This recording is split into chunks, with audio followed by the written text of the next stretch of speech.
जरूरत महसूस होती है। लेकिन प्रकृति का क्या नियम है? सब कुछ पाके जो भगवान को नहीं पाता, जो भगवान से जुड़ा नहीं रहता, ये प्रकृति का नियम है। प्रकृति उसे नीचे गिरा के रहती है। राजा जनक के साथ ऐसा नहीं हुआ, क्योंकि उन्होंने ऐसी गलती की ही नहीं। वे हमेशा परमात्मा के साथ जुड़े रहे। हमें तनिक थोड़ा सा मिलता है तो हम परमात्मा की जरूरत महसूस करनी बंद कर देते हैं। अब हमें परमात्मा की जरूरत नहीं। राजा जनक के जीवन में ऐसा नहीं आया। वे हमेशा परमात्मा से जुड़े रहे हैं और उनके जुड़ने में नित्य वृद्धि होती रही है। इस वक्त नौबत ये है, उन्हें सर्वत्र राम ही राम दिखाई देते हैं। ये प्रगति के चिन्ह है, ये उन्नति के चिन्ह है, ये पराकाष्ठा के चिन्ह है। हमें संसार दिखाई देता है।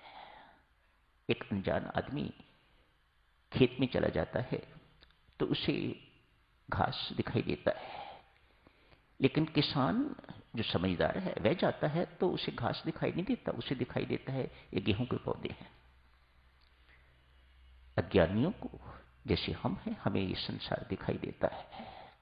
लेकिन जो ज्ञानी है, जो वीतराग है, जो राजऋषि है, जो मनुष्य है, जो आप्त पुरुष है, जो हर वक्त परमात्मा के साथ जुड़े हुए हैं, उन्हें संसार संसार नहीं दिखाई देता, उन्हें भगवान दिखाई देता है।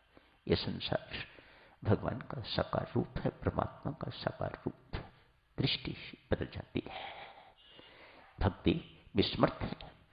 आपको एक दिन पहले भी अर्ज की थी, भक्ति एक ऐसी है जो बहुत कुछ परिवर्तित कर सकती है। ज्ञान में ये स्मृत नहीं। ज्ञान तो सिर्फ प्रकाशित करता है, जो असली चीज है वह दर्शा सकता है। उदाहरण भी थी, ये बोध कि ये रस्सी है या सांप, तो आप मामूली सा प्रकाश करते हैं तो ये जैसे से पता लग जाता है कि ये रस्सी या सांप। ये ज्ञान का काम है, प्रकाशित करना।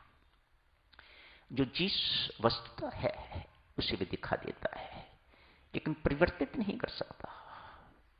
परिवर्तन केवल भक्ति कर सकती है। आपका मन भक्ति बदल सकती है, आपकी बुद्धि भक्ति बदल सकती है, आपका जीवन भक्ति बदल सकती है, आपका स्वभाव भक्ति बदल सकती है। ये सब काम भक्ति। आप बंधे हुए हैं, आपको खोल सकती है, परिवर्तन ला सकती है आपके जीवन में, आपको जीवन मुक्त बना सकती है भक्ति। परिवर्तन करने का, बदलने का भक्ति में ही समर्थ है। राजा जनक के लिए मन में प्रश्न उठता है कि इतना कुछ होने के बावजूद भी आपने आत्मा को कैसे जीना। आज शब्द प्रयोग किए हैं स्वामी जी महाराज ने।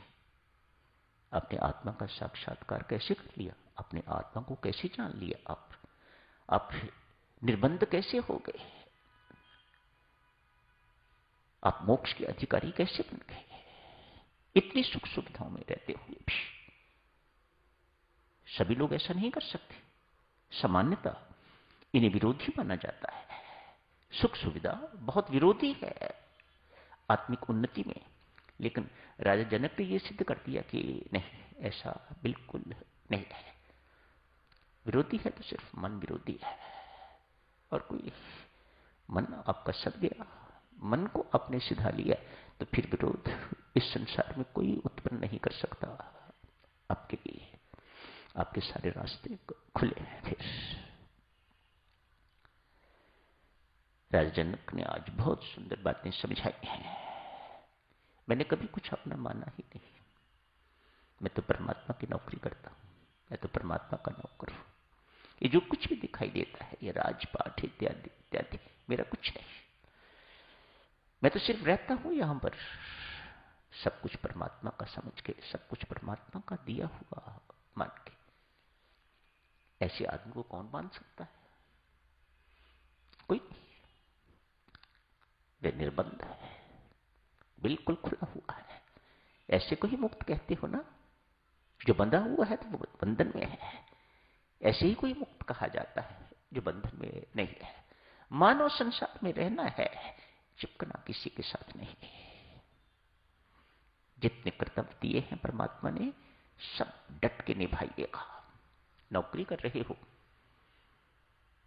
एक व्यक्ति कई कई नौकरियां भी करता है, थोड़ी देर के लिए वहां जाता है, थोड़ी देर के लिए वहां जाता है, थोड़ी देर के लिए वहां जाता है। यूं कहिएगा, उस परमात्मा देव ने हम गृहस्थियों को इसी प्रकार की अनेक नौकरियां दी हुई हैं। कहीं भाई बनाया हुआ है, कहीं पति बनाया हुआ है, कहीं पुत्र बनाया हुआ है, कहीं बैंक का नौकर बनाया हुआ है, कहीं कुछ कहीं कुछ कहीं कुछ। अनेक सारी नौकरियां दी हुई हैं भगवान श्री ने। और ऐसा ही मान के जो साधक करता है, परमात्मा की दी हुई नौकरी कर रहा हूं, उनका दिया हुआ काम कर रहा हूं परमात्मा की प्रसन्नता के लिए।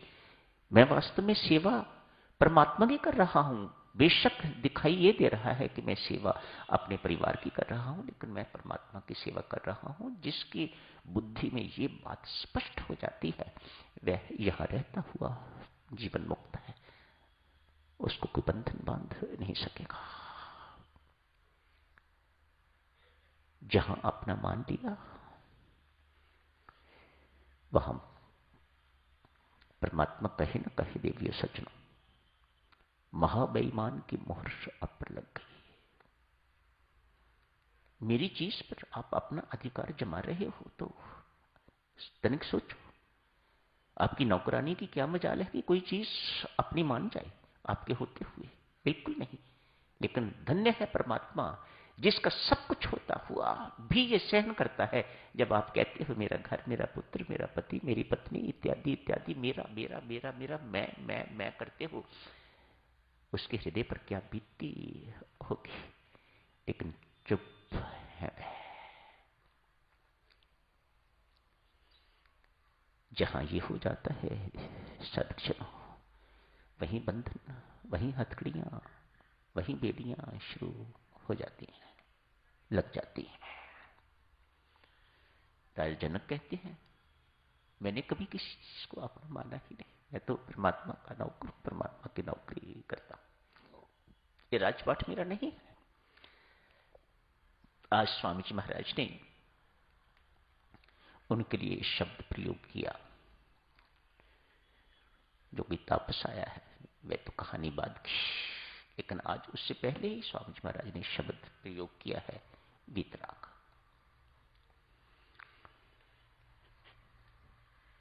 राग रहित, वीतराग, राग रहित, आसक्ति रहित, चिपकता किसी से नहीं। शरीर पर परमात्मा के प्रेम का तेल लगाया हुआ है, जो कोई चिपकता है फिसल जाता है। न वह स्वयं किसी के साथ चिपकता है, न अपने साथ किसी को चिपकाता है। ये भक्ति के चिन्ह है, ये भक्त के चिन्ह है। राजा जनक ऐसे ही है, वीतराग। इससे भी ऊपर की स्थिति कहा जाता है वीतराग द्वेष। राग रहित एवं द्वेष रहित, अद्वेष्टा सर्वभूतानां, किसी के प्रति कोई द्वेष नहीं है। फिर द्वेष नहीं है तो राग भी नहीं है। ऐसे को वीतराग द्वेष कहा जाता है। देखा जाए तो राजा जनक वीतराग द्वेष है। कल तो नहीं भक्तों, परसों करेंगे चर्चा, वीतराग, जनक को वीतराग क्यों कहा जाता है। तो आज यही समाप्त करने की इजाजत है। धन्यवाद।